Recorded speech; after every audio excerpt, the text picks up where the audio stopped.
నల్గొండ జిల్లాలో అద్దంకి నార్కట్పల్లి హైవేపై రోడ్డు ప్రమాదం జరిగింది.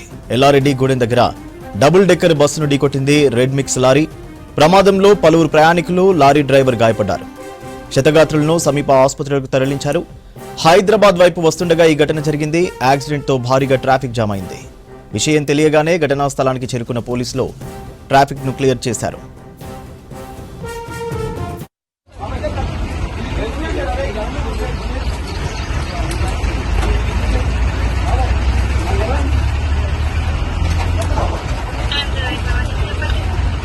ఎల్లాడు నల్గొండ డిస్ట్రిక్ట్ యాక్సిడెంట్ అయింది. కొద్దిగా అంబులెన్స్ అర్జెంట్,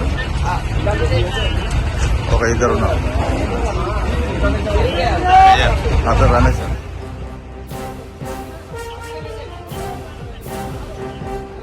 నల్గొండ రోడ్లో నల్గొండ జిల్లాలో అద్దంకి నార్కట్పల్లి హైవేపై రోడ్డు ప్రమాదం జరిగింది. ఎల్లారెడ్డి గూడెం దగ్గర డబుల్ డెక్కర్ బస్సును ఢీకొట్టింది రెడ్ మిక్స్ లారీ. ప్రమాదంలో పలువురు ప్రయాణికులు, లారీ డ్రైవర్ గాయపడ్డారు. క్షతగాత్రులను సమీప ఆసుపత్రులకు తరలించారు. హైదరాబాద్ వైపు వస్తుండగా ఈ ఘటన జరిగింది. యాక్సిడెంట్తో భారీగా ట్రాఫిక్ జామ్ అయింది. విషయం తెలియగానే ఘటనా స్థలానికి చేరుకున్న పోలీసులు ట్రాఫిక్ను క్లియర్ చేశారు.